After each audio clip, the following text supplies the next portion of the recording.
School college কিংবা অফিসে আমরা সকলেই চাই ভালো কিছু টিফিনে নিয়ে যেতে, কিন্তু সময় অল্প থাকাতে কেউ মন মতন টিফিন নিয়ে যেতে পারে না। আজকে তোমাদের সাথে একটা দারুণ রেসিপি শেয়ার করছি, যেটা স্কুল কলেজ বা অফিস সব জায়গাতেই নিয়ে যেতে পারবে খুবই অল্প সময় তৈরি করে, আর খেতে তো খুব দারুণ লাগবে। হ্যালো বন্ধুরা, ফুডি নন্দিতাদের সকলকে জানাই স্বাগতম। আজকের রেসিপি এগ চাউমিন। আমি এই চাউমিনের রেসিপি কিন্তু কারোর কাছ থেকে শিখিনি, নিজের আইডিয়াতে করি, একদমই ঘরোয়া পদ্ধতিতে খুবই অল্প উপকরণ দিয়ে দারুণ স্বাদে চাউমিন তৈরি করা শেখাবো তোমাদের। আর কত তাড়াতাড়ি সহজভাবে তৈরি হয়ে যাবে এই চাউমিন রান্না, তোমরা অবশ্যই ভিডিওটাকে পুরোপুরিভাবে দেখো, একদমই কিন্তু স্কিপ করে যেও না। চাউমিন ভাজার জন্য আমি এখানে নিয়ে নিয়েছি কিছু সবজি, যেমন হচ্ছে গাজর, আলু আর ক্যাপসিকাম। ঘরে তৈরি করছি তাই জন্য আমি এখানে আলু দিয়েছি, তোমাদের যদি আলু পছন্দ না হয় তাহলে স্কিপ করে যেতে পারো। তো আমি এই সবজিগুলোকে একদম সরু করে কেটে নেব, লম্বা লম্বা করে, কারণ চাউমিনে কিন্তু ঠিক এরকম সবজি কাটাই দেখতে ভালো লাগে।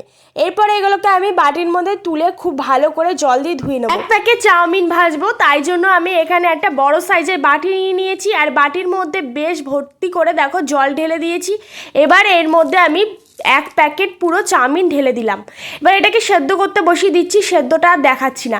এরপর এখানে কড়াইটাকে আমি খুব ভালো করে কিন্তু গরম করে নিয়েছি। গরম করা হয়ে গেলে এবারে আমি এখানে রিফাইন্ড অয়েলটাকেও খুব ভালো করে গরম করে নিলাম। এবারে আলু আর গাজরটাকে একটুখানি নুন দিয়ে ভেজে নেব 85%-এর মতন। ভাজা হয়ে গেলে এর মধ্যে দিচ্ছি আমি কুচানো পেঁয়াজ আর কিছুটা ক্যাপসিকাম। আর এখানে কিন্তু আমি পুরো ক্যাপসিকাম দিইনি, কারণ এরপরে আমি আবারও ক্যাপসিকাম দেবো। এবারে সামান্য একটু নুন দিয়ে নেড়ে চেড়ে মিডিয়াম আঁচে ঢেকে রেখে দিচ্ছি, যাতে এটা খুব ভালো করে সেদ্ধ হয়ে যায়। সবজিগুলো ভালো করে সেদ্ধ হয়ে আসলে এর মধ্যে দুটো ডিম ফাটিয়ে আমি দিয়ে দিচ্ছি, তার মধ্যে সামান্য একটু নুন আর সামান্য একটু গোলমরিচের গুঁড়ি দিয়ে খুব ভালো করে ভুজিয়া তৈরি করে নিচ্ছি ডিমের।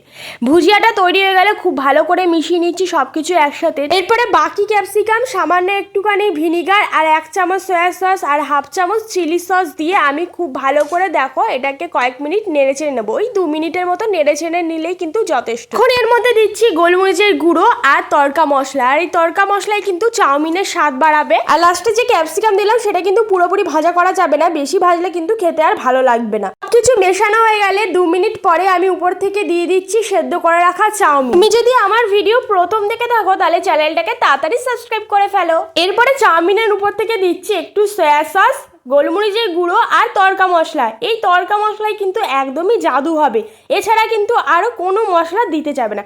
এবার সব কিছুকে একসাথে খুব ভালো করে কয়েক মিনিট ধরে ভেজে নিতে হবে। আর এই চাউমিন ভাজার সময় কিন্তু নুন দিতে একদমই ভুলবে না।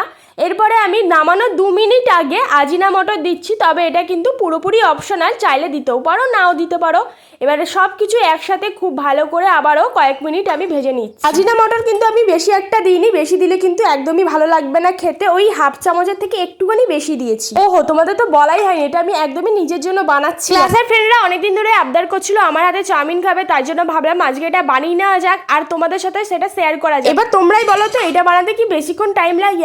আর এর স্বাদ কি বলবো, আমার সব বন্ধুরা তো কাড়াকুড়ি করে খেয়েছে, তোমরাও একবার অবশ্যই বাড়িতে ট্রাই করো। আশা করছি তোমাদেরও খুব খুব ভালো লাগবে। তাহলে চ্যানেলটাকে তাড়াতাড়ি সাবস্ক্রাইব করে পাশে থেকো। বাই।